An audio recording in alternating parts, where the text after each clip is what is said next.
خوابوں کی پراسرار دنیا، خوابوں کی کیا حقیقت ہے، ٹائپس آف ڈریمز، دین اسلام ہماری کیا رہنمائی کرتا ہے اس حوالے سے، آیا ڈریم کی انٹرپریٹیشن لینی چاہیے یا بس انہیں اگنور کر دینا چاہیے، وغیرہ وغیرہ. تو سب سے پہلا سوال میں آپ سے یہ پوچھنا چاہوں گا کہ دین اسلام میں ہمیں کیا رہنمائی ملتی ہے ود ریگارڈس ٹو ڈریمز، کہ ان کی حقیقت کیا ہے؟ بسم اللہ الرحمن الرحیم. دیکھیں، جب ہم عرف عام میں دیکھتے ہیں خواب ہے کیا، تو یہ حقیقت کے خلاف کوئی چیز نظر آتی ہے. جی، ایک خواب ہوتا ہے، ایک حقیقت ہوتی ہے. صحیح. اور لوگ خوابوں کو، اپنے خوابوں کو حقیقت بنانے میں زندگیاں صرف کر دیتے ہیں. صحیح. تو یہ دو ایک ہمیں ایکسٹریمز ملتی ہیں. ایک خواب ہوتا ہے، ایک حقیقت بالکل ہوتی ہے، گویا اس کے ساتھ کوئی تعلق نہیں. اس سے لگتا یہ ہے کہ ایک جسمانی حص ہے اور ایک روحانی حص ہے. تو یہ کوئی ایسی حص ہے انسان کی، ایک ایسی فیلنگز ہیں جو انسان جسمانی طور پر تو محسوس نہیں کرتا. صحیح. لیکن جب جسم سویا ہوا ہوتا ہے، جی، اس وقت انسان کی روح کچھ محسوس کر رہی ہوتی ہے، اس کو ہم خواب کہتے ہیں. اور نبی اکرم صلی اللہ علیہ وسلم نے بھی خوابوں کا بڑا تذکرہ فرمایا. حدیث کے اندر بڑا جا بجا ذکر ملتا ہے. قرآن حکیم میں خوابوں کا ذکر ہے. بلکہ یوں کہنا چاہیے کہ وہ 6 خواب قرآن حکیم میں ذکر ہوئے ہیں. اچھا. 3 تو انبیاء کے خواب ہیں. جی جی. اور 3 خواب جو ہیں وہ غیر انبیاء کے، مختلف لوگوں کے. اور ان کا باقاعدہ قرآن نے ذکر بھی کیا، اس کی تعبیر کا تذکرہ بھی کیا. اچھا. اس میں حضرت ابراہیم علیہ السلام کا خواب ہے، جی، جو بہت معروف. حضرت اسماعیل علیہ السلام کو جو انہوں نے خواب میں دیکھا کہ صحیح، انہوں نے صحیح. بالکل کلیئر کٹ انی آرا فی المنام ہے کہ میں نے خواب میں دیکھا، انی اذبحک، میں تمہیں ذبح کر رہا ہوں. صحیح صحیح. اور پھر اس سے رائے پوچھی اپنے بیٹے سے، فانظر ماذا تری، کہ میں نے خواب میں دیکھا ہے. صحیح. اب ظاہر ہے کہ وہ نبی کا خواب ہے، اور نبی کا خواب وحی ہوتا ہے، وحی کے درجے پر ہوتا ہے. لہٰذا بیٹے نے بھی اس میں کوئی تردد نہیں کیا. انہوں نے کہا ٹھیک ہے ابا جی، آپ کو جو اللہ تعالیٰ کی طرف سے حکم ہوا ہے. اسی طرح حضرت یوسف علیہ السلام کا خواب کہ میں نے 11 ستارے اور سورج چاند کو دیکھا، مجھے سجدہ کر رہے ہیں. صحیح صحیح. پھر اسی طرح سے یوسف علیہ السلام، سورہ یوسف کے اندر ہی 3 مزید خوابوں کا ذکر ہے. ایک تو 2 قیدی جو آپ کے جیل کے ساتھی تھے، ان کے خواب الگ الگ. پھر اسی طرح جو اس دور کے بادشاہ کا جو خواب ہے، جو آ کے حضرت یوسف علیہ السلام سے پوچھا گیا. جی. اچھا، اسی طرح نبی اکرم صلی اللہ علیہ وسلم کے خواب کا تذکرہ بھی ہے، جو آپ نے اپنے آپ کو اور اپنے ساتھیوں کو عمرہ کرتے ہوئے دیکھا. اور نبی کریم صلی اللہ علیہ وسلم نے فرمایا کہ مجھے جو ہے وہ خواب میں دکھایا گیا ہے. تو آپ پھر عمرہ کرنے کے لیے گئے، پھر حدیبیہ پہ روک لیا گیا. پھر بعض لوگوں کو یہ خیال ہوا کہ یہ تو خواب غلط ہو گیا ہے. صحیح. تو پھر اللہ تعالیٰ نے قرآن میں اس کی تصدیق فرمائی کہ یہ خواب سچا ہے. لقد صدق اللہ رسولہ الرؤیا، کہ اللہ تعالیٰ نے اپنے رسول کے خواب کو سچا کیا ہے. زبردست. تو تم لوگ دیکھو گے اپنے آپ کو کہ اب امن کے ساتھ تم جاؤ گے اور عمرہ کرو گے. پھر اگلے سال کیا گیا اور اس خواب کی تعبیر آئی سامنے. تو اس کا مطلب یہ ہے کہ یہ خواب کا تعلق، ایک تو پہلی بات کہ خواب حقیقت ہے. دوسری بات یہ کہ اس خواب کا حقیقت کی دنیا کے ساتھ تعلق ہے، اور بعد میں آنے والی کسی واقعے کے ساتھ بھی تعلق ہو سکتا ہے، ماضی کے کسی واقعے کے ساتھ بھی تعلق ہو سکتا ہے، حال کے کسی واقعے کے ساتھ بھی تعلق ہو سکتا ہے. زبردست. البتہ نبی کریم صلی اللہ علیہ وسلم نے جو اس کی قسمیں بتائیں، جو آپ نے ذکر کیا کہ اس کی کتنی قسمیں ہیں، اس کے بارے میں نبی کریم صلی اللہ علیہ وسلم کا ایک معمول بھی تھا. صحابہ کرام کہتے ہیں کہ عام طور پہ نبی کریم صلی اللہ علیہ وسلم فجر کے بعد جب ہماری طرف نماز کے بعد منہ پھیرتے تو آپ اکثر اوقات پوچھ لیتے تھے آج کسی نے خواب تو نہیں دیکھا. تو اس کا مطلب ہے خواب کی کوئی اہمیت ہے زندگی میں. صحیح. تو اسی لیے آپ پوچھا کرتے تھے. پھر نبی کریم صلی اللہ علیہ وسلم یہ بھی فرمایا کہ برا خواب ہو تو آپ کسی کو نہ سنائیں، اور اگر اچھا خواب ہو تو آپ سنائیں کسی کو. صحیح. اور پھر اچھا خواب بھی جس کو سنانا ہے اس میں بھی آپ نے فرمایا یا تو کسی عالم کو یا کسی ناصح کو، کوئی خیر خواہ آدمی ہو اس کو سناؤ، یا کوئی ایسا عقل مند آدمی ہو اس کو سناؤ، یا کوئی آپ کا پیارا ہو جو آپ کے ساتھ خیر خواہی رکھتا ہو. اس میں لگتا یہ ہے کہ یہ تعبیر کے حوالے سے خواب بڑا سینسٹیو ہوتا ہے. کہ نبی کریم صلی اللہ علیہ وسلم نے جب ہر ایک کو ہر تعبیر کا حق بھی نہیں دیا. اور مجھے ویسے بھی یوں لگتا ہے کہ تعبیر جو ہے، جیسے اللہ تعالیٰ نے قرآن میں فرمایا کہ حضرت یوسف علیہ السلام کو اللہ تعالیٰ نے تعبیر کا ملکہ دیا تھا اور سکھایا تھا. اس کا مطلب ہے یہ کسبی علم نہیں ہے، یہ وحبی ہے. تو اللہ کی طرف سے ملتا ہے. لہٰذا خواب کی تعبیر کا ملکہ ہر کسی کے پاس نہیں ہوتا. کوئی شخص تعبیر کر سکتا ہے، کوئی شخص تعبیر نہیں کر سکتا. البتہ خواب کی قسموں کے بارے میں نبی کریم صلی اللہ علیہ وسلم نے فرمایا 3 قسمیں ہوتی ہیں. جی. آپ نے فرمایا ایک تو سچا خواب ہے، ٹھیک ہے.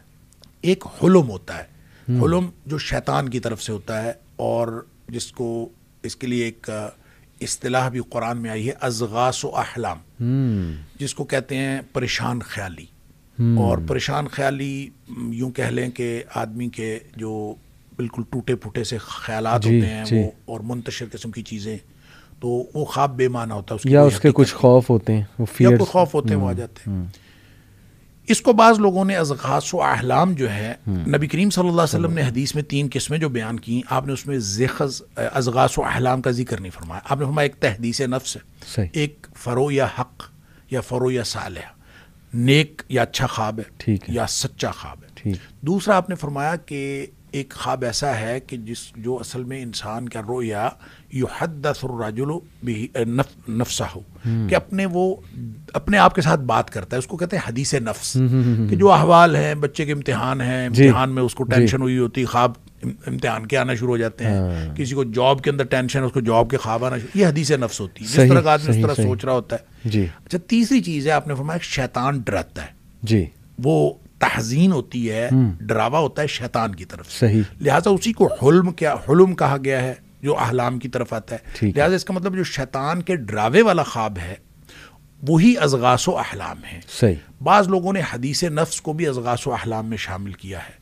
ایسی بات نہیں ہے، لگتا یوں ہی ہے کہ جو نبی کریم صلی اللہ علیہ وسلم 3 کیٹیگریز بتائیں، سچا خواب، اور دوسرا جو حدیث نفس جو احوال کے مطابق آ جاتا ہے، اور تیسرا جو ہے وہ اضغاث و احلام یا پھر شیطان کی طرف سے ڈراوا.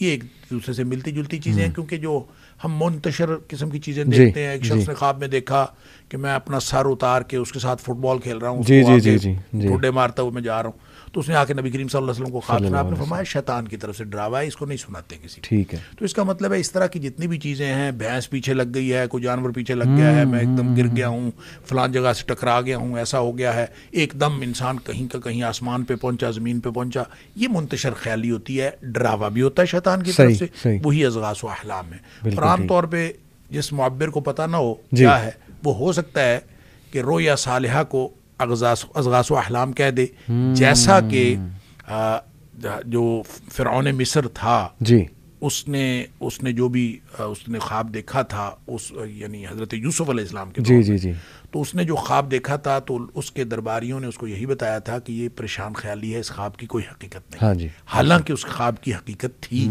اور اس خواب کے سچا ہونے کے لیے یہاں سے ایک بات یہ بھی سمجھ آئی کہ اس خواب کے سچا ہونے کے لیے بندے کا مومن ہونا ضروری نہیں ہے. مومن کو بھی سچا خواب آ سکتا ہے، غیر مومن کو بھی سچا خواب. صحیح ویری انٹرسٹنگ. آپ نے بات کی، ایک صحابی آئے، انہوں نے خواب دیکھا جی ان کا سر آگے جا رہا ہے، نبی صلی اللہ علیہ وسلم نے کہا جھٹک دو.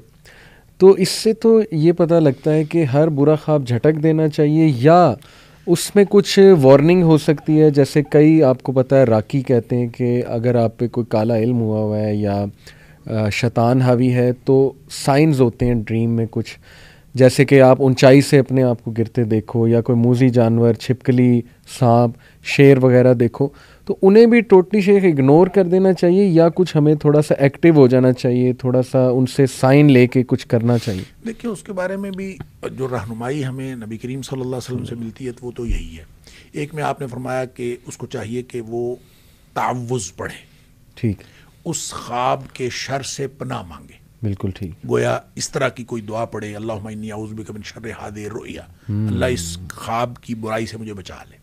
جب بھی اس کو خواب کا خیال آئے، اس کو یاد آئے، تو وہ اس کو چاہیے کہ اس سے پناہ مانگے. ٹھیک. دوسرا آپ نے یہ بھی فرمایا کہ فلیصلی، کہ اس کو چاہیے کہ نماز پڑھے، کہ برا خواب دیکھا ہے، شیطان کی طرف سے ڈراوا ہے، آدمی کو خوف محسوس ہوتا ہے، تو نماز پڑھے. پھر آپ نے یہ بھی فرمایا کہ اعوذ باللہ من الشیطان الرجیم، سادہ، یعنی آنکھ کھلی ہے، جاگ آ گئی ہے، آپ برا خواب دیکھا ہے، ڈر گئے ہیں، اعوذ باللہ من الشیطان الرجیم پڑھیں، بائیں طرف دھتکاریں دل کی طرف، اور کروٹ بدل کے سو جائیں. تو یہ وہ میئرز ہیں جو آپ نے لینے ہیں، لیکن اس کو بیان نہیں کرنا، کسی کے ساتھ نہیں بات کرنی. البتہ رہے گی بات یہ کہ وہ کوئی اشارہ ہو، جادو کا کوئی سائن ہو، یا کسی اس طرح کی کوئی چیز، تو یہ ایک بالکل الگ بات ہے. اس کا تعلق اس سائن کی وجہ سے آپ کی پروٹیکشن کے ساتھ نہیں ہے. اچھا، سائن ایک ہو سکتا ہے کہ آپ کو کوئی وارننگ دی گئی ہو اور کسی طرح سے ایسا ہو، لیکن پروٹیکشن کی ادروائز بھی ضرورت ہے انسان کو. اس کو پروٹیکشن ویسے ہی لیتے رہنا چاہیے. اور جو صبح و شام کے اذکار ہیں یہ پروٹیکشن ہے, موقع وقت دعائیں ہیں یہ, اور جو ویسے آپ رقیہ وغیرہ کرتے رہتے ہیں, یہ سارا یہ اپنے آپ کو اللہ کی پروٹیکشن میں دیتے رہنا چاہیے. آپ کو سائن نظر آئے چاہے نہ نظر آئے. لہٰذا اس کو آپ سائن سمجھیں گے تو بھی وہی حکم دیا گیا ہے کہ نماز پڑھیں اور تعوذ کریں اور اپنے آپ کو اللہ تعالیٰ کو ایسے استعاذے جو ہیں جو اللہ تعالیٰ کی پناہ میں دینے کی, وہ اس طرح کی دعائیں پڑھیں تو آپ اپنے آپ کو اللہ کی پناہ میں دے دیں. زبردست. شیخ یہ بتائیے گا کہ کسی کو کوئی ڈریم آیا ہے تو وہ کس کے پاس انٹرپریٹ کروانے جائے, وہ اوصاف کیا ہیں اس انسان کے؟ جیسے ابھی آپ بیان فرما رہے تھے پروگرام سے پہلے کہ اچھے انسان کے پاس جایا جائے, نیک خیر خواہ, جو وہ انٹرپریٹیشن کر دیں عین ممکن ہے وہی ہو, تو ایسا ہے کچھ؟ اصل میں نا دیکھیں نبی کریم صلی اللہ علیہ وسلم فرمایا جو خواب ہوتا ہے نا علی رجل طائر, یہ ایسے ہے جیسے پرندے کے پاؤں پر ہوتا ہے. اچھا پرندے کے پاؤں پر ہوتا ہے, اس کا کیا مطلب ہے؟ اس کی دو انٹرپریٹیشنز محدثین نے کی ہیں. ایک تو ہے جیسے پرندے نے پاؤں میں پتھر پکڑا ہوا ہو جی, اور جو ہی آپ نے تعبیر کر دی جیسے پتھر گر گیا, اور جب تک وہ پتھر نہیں گرا تو وہ کہیں بھی گر سکتا ہے, اس کی کوئی بھی تعبیر ہو سکتی ہے. صحیح. اس لیے بڑی سینسٹیو بات ہے. بالکل ٹھیک. اور دوسری اس کی انٹرپریٹیشن یہ ہے کہ جیسے پرندہ اڑ رہا ہے تو وہ کسی بھی جگہ بیٹھ سکتا ہے. صحیح. تو جہاں اس کے پاؤں پڑ گئے پھر وہ پڑ گئے. لہٰذا خواب تعبیر سے پہلے یعنی دیکھنے کے بعد اور تعبیر سے پہلے وہ لٹک رہا ہوتا ہے. اس کی کوئی بھی تعبیر ہو سکتی ہے. اور اس کی تعبیر کروانے کے لیے آپ نے فرمایا کہ کسی نیک آدمی کے پاس عالم, ناصح, لبیب اور حبیب اس طرح کے الفاظ آئے. لبیب کہتے ہیں عقل مند آدمی کو, حبیب کہتے ہیں جس کے ساتھ آپ کی محبت ہو, اور ناصح خیر خواہ ہوتا ہے, اور عالم جس کے پاس علم ہوتا ہے. یہ وہ اصطلاحات ہیں کہ ایسے شخص کے پاس, اس سے جو بات سمجھ آتی ہے اس کو ہم کنکلوڈ یوں کر سکتے ہیں کہ ایسے شخص کے پاس جا کے تعبیر کروانی چاہیے جس سے آپ کو یہ پتہ ہو کہ یہ آپ کی خیر خواہی کرے گا. جب وہ خیر خواہی کرے گا تو وہ تعبیر اچھی کرے گا. جب وہ اچھی تعبیر کرے گا تو وہ جو پرندے بیٹھنے والی بات ہے وہ پھر کسی اچھی جگہ بیٹھ جائے گا, تعبیر اس کے مطابق خواب ہو جائے گا. اس لیے لگتا یہ بھی ہے جب آپ حدیث سے مختلف واقعات کو دیکھتے ہیں تو لگتا یہ بھی ہے کہ تعبیر کرنے سے سیم خواب کی تعبیر مختلف ہو سکتی ہے. ایک روایت میں یہ بھی آتا ہے کہ آپ 4 قسم کے لوگوں سے تعبیر نہ کروائیں. اچھا. جاہل سے نہ کروائیں, دشمن سے نہ کروائیں, کم عقل بیوقوف آدمی سے نہ کروائیں, صحیح, عورت سے بھی نہ کروائیں. اچھا. یعنی آپ کسی عورت سے تعبیر کروائیں گے عام طور پہ چونکہ خواتین زیادہ سینسٹیو ہوتی ہیں, ٹھیک, اور جو سینسٹیوٹی میں وہ عام طور پہ اس میں دوسری طرف جانے کا امکان ہوتا ہے. دشمن دشمنی کرے گا, جاہل جہالت کا اظہار کرے گا. اس لیے اس طرح کے لوگوں کی بجائے عالم, عقل مند اس آدمی سے جس کا پتہ ہو کہ خیر خواہی کرے گا. اچھا, ایک بڑی جو دلچسپ ایک واقعہ میں پڑھ رہا تھا, مجھے بہت حیرت ہوئی کہ یہ اندازہ کیجئے آپ حضرت عائشہ صدیقہ رضی اللہ تعالیٰ عنہا والی جو حدیث میں آپ کے پاس پہلے بھی ذکر کر رہا تھا کہ آپ فرماتی ہیں کہ ایک خاتون کو خواب آیا, اور اس کو خواب کئی دفعہ آیا, ایک ہی خواب. ایک دفعہ اس کو خواب آیا, اس کا شوہر گیا ہوا تھا سفر پہ, اور اس نے خواب میں دیکھا کہ اس کے گھر کا ستون گر گیا اور اس کے گھر بچہ پیدا ہوا ہے, وہ حاملہ تھی. صحیح. اس کے گھر بچہ پیدا ہوا ہے اور وہ کانا ہے آنکھ سے. ٹھیک ہے. وہ آئی آ کے اس نے نبی کریم صلی اللہ علیہ وسلم سے خواب بیان کیا. آپ نے فرمایا کہ تیرا شوہر خیر و عافیت کے ساتھ واپس آ جائے گا. صحیح. اور تیرے گھر ایک نیک بچہ پیدا ہوگا. صحیح. بڑی خوش ہوئی, چلی گئی. ویسے ہوا, شوہر بھی خیریت سے واپس آ گیا, اللہ تعالیٰ نے بیٹا بھی عطا فرمایا. پھر کہتے ہیں کہ اس نے کچھ عرصہ بعد پھر یہی خواب دیکھا, اور پھر وہی سچویشن تھی, وہ حاملہ بھی تھی اور اس کا شوہر گیا ہوا تھا. نبی کریم صلی اللہ علیہ وسلم نے پھر اس کی وہی تعبیر فرمائی. صحیح. تیسری دفعہ عائشہ صدیقہ رضی اللہ تعالیٰ فرماتی ہیں کہ پھر وہ خاتون آئی ایک دفعہ, نبی کریم صلی اللہ علیہ وسلم گھر پہ تشریف فرما نہیں تھے, تو اس نے کہا میں نے خواب دیکھا اور میں نے خواب بتانا ہے نبی کریم صلی اللہ علیہ وسلم. صحیح. حضرت عائشہ صدیقہ رضی اللہ تعالیٰ نے فرماتی میں نے اس سے اصرار کیا کہ مجھے بتاؤ. وہ کہتی نہیں, میں نے تو اللہ کے رسول صلی اللہ علیہ وسلم کو بتانا. صحیح. تو بہرحال اصرار کے بعد اس نے بتا دیا, اور سیم خواب تھا, سیم سچویشن تھی. اس کا شوہر گیا ہوا تھا, اور حضرت عائشہ صدیقہ رضی اللہ تعالیٰ نے فرماتی میں نے سوچا ابھی ستون گر گیا ہے گھر کا, اور بچہ کانا پیدا ہوا ہے تو میں نے اس کی تعبیر کی کہ تمہارا شوہر فوت ہو جائے گا اور تمہارے گھر فاسق و فاجر بچہ پیدا ہوگا. تو وہ فرماتی ہیں ایسے ہی ہوا کہ اس کا شوہر فوت ہو گیا اور اس کے گھر بچہ پیدا ہوا اور وہ ٹھیک نہیں تھا. اب اندازہ کیجیے سیم خواب ہے اور تعبیر چینج ہو. تو یہ ہے علی رجل طائر کہ جو پرندے کے پاؤں پر تھا تو آپ نے جو تعبیر کر دی ویسا ہوگا. اس لیے یہ بہت سینسٹیو معاملہ ہے. تو ایسے شخص کو خواب سنانا چاہیے جس شخص کے بارے میں آپ کو معلوم ہے ایک تو وہ غلط بات نہیں کرے گا, جہالت پر مبنی بات نہیں کرے گا, دشمنی نہیں کرے گا, اور خواہ مخواہ کسی چیز کو سینسٹائز کر کے اور جذباتیت میں بات نہیں کرے گا. بہترین اس شخص سے بات کریں وگرنہ آپ نہ بات کریں. بہترین جی. ایک بڑی انٹرسٹنگ تھیوری شیخ ہے ڈریمز کے بارے میں. کچھ لوگ کہتے ہیں کہ ہماری جو روحیں ہیں, جیسے آپ نے بھی شروع میں بیان کیا اور قرآن سے بھی ثابت ہے, اللہ سبحانہ تعالیٰ روح جو ہے وہ اللہ کے پاس چلی جاتی جب ہم سوتے ہیں, قرآن مجید سے بھی ہے. تو وہ کہتے ہیں کہ یہ روح جو بھی اس کا سفر ہے, جو بھی وہ کر رہی ہے عالم ارواح میں یا جہاں بھی وہ گئی ہے, جیسے کسی فوت شدہ بندے سے ملاقات ہوتی ہے تو اس کی روح سے واقع ہی ملاقات ہو رہی ہے. اس میں کتنی حقیقت ہے کہ کیا یہ روح کے ایکسپیرینسز کو ہم خواب کہتے ہیں؟ دیکھیں یہ دو باتیں اس میں ہو سکتی ہیں. نبی کریم صلی اللہ علیہ وسلم نے ایسی کوئی بات تو نہیں فرمائی, لیکن یہ دو باتیں اس میں ہو سکتی ہیں. ایک بات تو یہ ہو سکتی ہے کہ واقعتاً روح وہ ایکسپیرینس کر رہی ہو. ایک یہ ہے کہ صرف روح محسوس کر رہی ہو, احساس ہو اس کا. یعنی آپ دیکھیں نا خواب میں اگر آپ کو سانپ ڈس رہا ہے تو ایک تو اس کی انٹرپریشن یہ ہو سکتی ہے کہ آپ واقعتاً کہیں کسی ایسی جگہ ہو جہاں سانپ موجود ہو اور سانپ ڈس رہا ہو, جبکہ آپ جسمانی طور پر تو یہاں پڑے ہوئے ہیں. تو آپ یہاں پڑے ہوئے آپ ہل بھی رہے ہیں اور بعض اوقات آپ ایک خاص قسم کی کیفیت میں بھی مبتلا ہو رہے ہیں جسمانی طور پر بھی, اور یہ محسوس کر رہے ہیں. تو وہ کیا صرف اور صرف خواب میں آپ نے دیکھا ہے یا ایکسپیرینس کیا, یہ دونوں باتیں ہو سکتی ہیں. لیکن لگتا یوں ہے کہ یہ خواب میں روح کا سفر ہے کہ وہ باقاعدہ ایکسپیرینس کرتی ہے, وہ جاتی ہے. اس لیے کہ بہت دفعہ ایسے ہوتا ہے کہ آپ خواب میں محسوس کرتے ہیں کہ آپ کسی مشکل سچویشن میں پھنسے ہوئے ہیں اور وہ روح کی جو واپسی ہے وہ تھوڑا سا ڈیلے ہوتی ہے اور آپ شدید پریشانی میں مبتلا ہو جاتے ہیں. ایسے ہی اسی طرح پھر اس کو اس طرح اس کے ساتھ بھی ملا لیں کہ نبی کریم صلی اللہ علیہ وسلم فرمایا موت اور نیند یہ بہنیں ہیں, یہ ایک جیسی ہیں. نیند کو بھی موت کی طرح آپ نے فرمایا, لہٰذا نیند کے وقت کی دعا جو ہے اور پھر نیند سے بیدار ہونے کی جو دعا ہے اس میں بھی موت کا ذکر ہے. منہ تو واقعہ میں فوت ہوتا ہوں پھر میں, تو اس کا مطلب ہے یہ نیند بھی موت کی طرح. تو موت میں چونکہ روح نکل جاتی ہے اس کا مطلب ہے نیند میں بھی روح نکل جاتی ہے, وہ نکل کے واپس آ جاتی ہے.